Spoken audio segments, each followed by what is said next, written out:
Welcome everyone. आप सभी का स्वागत है हमारे यूट्यूब चैनल हिंदी शिक्षा संगम में। आज मैं आप लोगों को ओम प्रकाश वाल्मीकि द्वारा रचित शब्द और ब्रह्म कविता की व्याख्या बताऊंगी। तो चलिए मित्रों, वीडियो की शुरुआत करते हैं। पहले हम वाल्मीकि जी के बारे में जानेंगे। हिंदी साहित्य में दलित लेखन का आविर्भाव 1990 ईस्वी के आसपास हुआ है। दलित शब्द का अर्थ समझते हैं। दलित का अर्थ है रौंदा हुआ या कुचला हुआ, अर्थात जिसे समाज की मूल धारा से वंचित किया गया है वह दलित है। ओम प्रकाश वाल्मीकि हिंदी दलित साहित्य के सशक्त हस्ताक्षर और दलित चेतना के आधार स्तंभ रहे हैं। ओम प्रकाश वाल्मीकि जी का जन्म 30 जून 1950 ईस्वी में बरला गांव, मुजफ्फरनगर, यूपी, उत्तर प्रदेश में हुआ और इनकी मृत्यु 17 नवंबर 2013 में देहरादून में हुआ।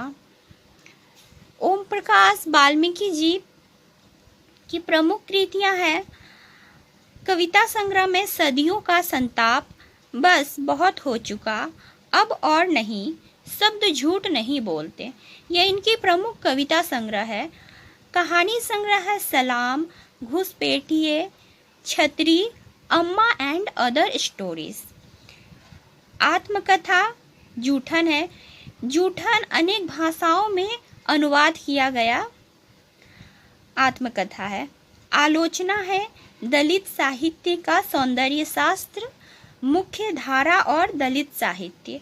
सफाई देवता इनकी आलोचनात्मक कृतियां हैं। नाटक है दो चेहरे, उसे वीर चक्र मिला था, यह इनकी प्रमुख कृतियां है।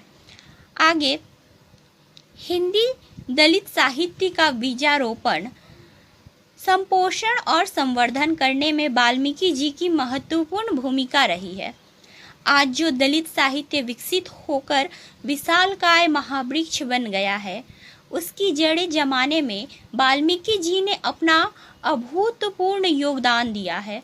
सदियों से वंचित, उपेक्षित, शोषित और उत्पीड़ित दलित जीवन की वेदना को वाणी देने का सर्वप्रथम साहस वाल्मीकि ने अपनी रचनाओं में किया है। उनकी रचनाएं दलित जीवन के भोगे हुए यथार्थ के विविध पहलुओं से भरी पड़ी है। वे अपनी रचनाओं में न केवल यथार्थ का रेखांकन करते हैं, अपितु सामाजिक न्याय की प्राप्ति के लिए आंदोलन भी खड़ा करते हैं। इसलिए उनकी पहचान एक रचनाकार के साथ साथ एक आंदोलन कर्मी के भी रही है। तो ये थी ओम प्रकाश वाल्मीकि जी के बारे में संक्षिप्त में। आगे हम शब्द और ब्रह्म कविता की व्याख्या करेंगे। तो चलिए मित्रों, आगे बढ़ते हैं।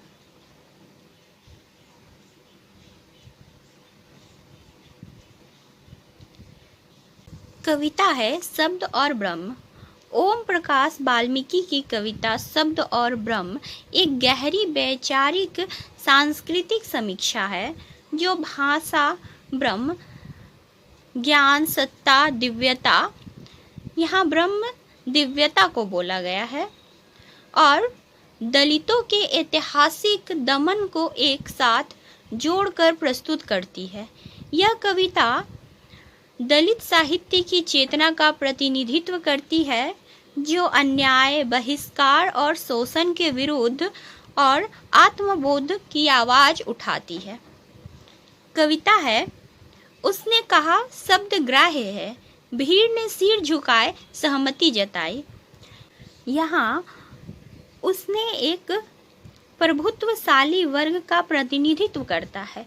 प्रभुत्वशाली अर्थात जिसके पास शक्ति है, जो दावा करता है कि शब्द यानी ज्ञान, सांस्कृतिक विचार केवल उसके ही पास है। भीड़ यानी समाज बिना सवाल किए ही उसकी बात को मान लेता है। यह बौद्धिक सत्ता का प्रतीक है। यहाँ ज्ञान पर एक वर्ग का अधिकार है और बाकी सिर झुकाए उसकी स्वीकृति देते हैं। दूसरा है मैं अवाक, अर्थात कवि स्तंभ है, वह इस झूठ को देखकर हैरान है। वह प्रश्न करता है कि क्या वाकई शब्द अर्थात जो ज्ञान भाषा केवल एक ही वर्ग की संपत्ति है। आगे कविता की पंक्ति है, सोचने लगा उसके बारे में जो गूंगे हैं हजारों साल से, यानी शब्द विहीन, यानी ब्रह्म विहीन।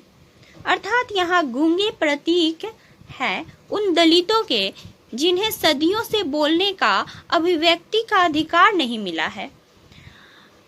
शब्द विहीन होना यहाँ सांस्कृतिक, धार्मिक और बौद्धिक बहिष्कार को दर्शाता है।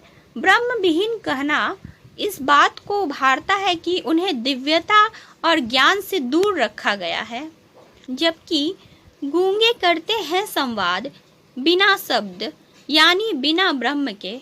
यहाँ कवि उन दमनकारी धारणा को तोड़ते हैं कि ब्रह्म यानी ज्ञान भाषा के बिना संवाद नहीं हो सकता है। दलित अपनी पीड़ा, अनुभव और जीवन को बिना भाषा के भी व्यक्त करते रहे हैं, अपने श्रम, कर्म और अस्तित्व के माध्यम से। पंक्ति है, हजारों साल रखा जिन्हें शब्द से दूर, ब्रह्म से दूर, जो पल पल रच रहे थे हजारों शब्द अपने पसीने की गंध से। यहाँ पंक्तियां शोषण और श्रम के बीच के संबंध को दर्शाती है। शोषित समुदाय ने शब्दों और अर्थों को अपने श्रम से रचा, परंतु उन्हें कभी मान्यता नहीं दी गई। पसीना की गंध से रचित शब्द उनके कठिन श्रम की और पीड़ा की पहचान है।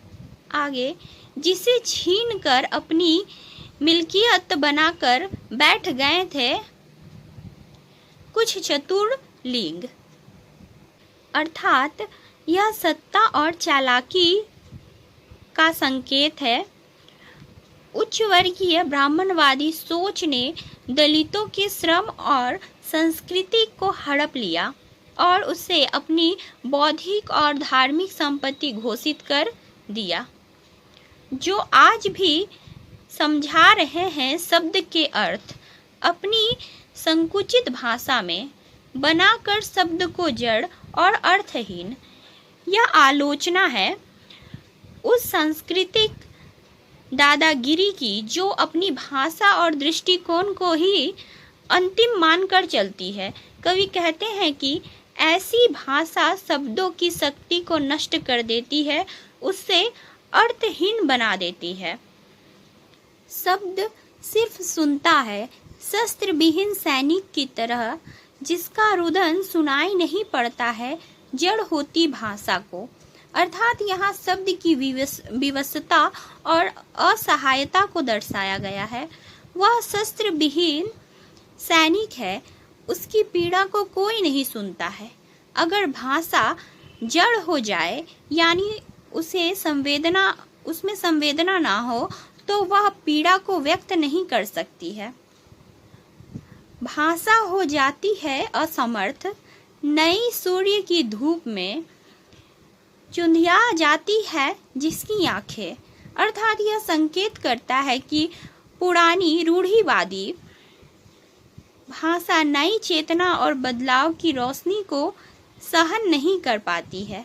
नया सूर्य बदलाव और दलित चेतना का प्रतीक है, जिसकी रोशनी में पूरी भाषा की आंखें चौंधिया जाती है। आगे है, रटने लगती है घिसी पीटी क्रियाएं, जो धीरे धीरे प्रलाप में बदलकर खो जाती है रेतीले बवंडर में। अर्थात यह पंक्तियां उस रूढ़िवादी शिक्षा और भाषा प्रणाली की आलोचना है जो केवल दोहराने को बढ़ावा देती है और नई सोच को दबा देती है। यह भाषा अंततः प्रलाप बनकर बंजर विचारों में खो जाती है। कितना बेबस हो जाता है शब्द जो कभी ब्रह्म था। अर्थात अंतिम पंक्ति कविता की आत्मा है। शब्द जिसे एक समय में ब्रह्म माना गया था, यानी सर्वशक्तिमान, जीवनदायक, वह अब बेबस और निरर्थक हो चुका है, क्योंकि उसे सत्ता ने हथिया लिया है और दूसरों को उससे दूर कर दिया है। अंततः कह सकते हैं कि ओम प्रकाश वाल्मीकि जी की इस कविता में शब्द, भाषा और ब्रह्म की अवधारणाओं को चुनौती देता है। वे यह बताते हैं कि किस तरह शोषित वर्ग को ज्ञान और भाषा से वंचित कर के उसका दमन किया गया है, परंतु फिर भी वे अपने श्रम और जीवन के अनुभवों से संवाद करते रहे हैं। यह कविता सांस्कृतिक पुनः अधिकार की एक पुकार है, जहां दलित अपने शब्द, भाषा और अस्तित्व को फिर से परिभाषित करते हैं, अर्थात वे अपने अस्तित्व को फिर से पाना चाहते हैं। तो यह थी कविता की व्याख्या। आशा करती हूँ कि आपको यह कविता की व्याख्या पसंद आए। यदि पसंद आए तो वीडियो को लाइक, शेयर करें और यदि चैनल पे नए हो तो चैनल को सब्सक्राइब करें। और अन्य किसी वीडियो को पाने के लिए आप हमें कमेंट कर सकते हैं और हमारे टेलीग्राम ग्रुप से भी जुड़ सकते हैं। नीचे टेलीग्राम का लिंक दिया गया है। मिलते हैं अगले वीडियो में, तब तक के लिए धन्यवाद।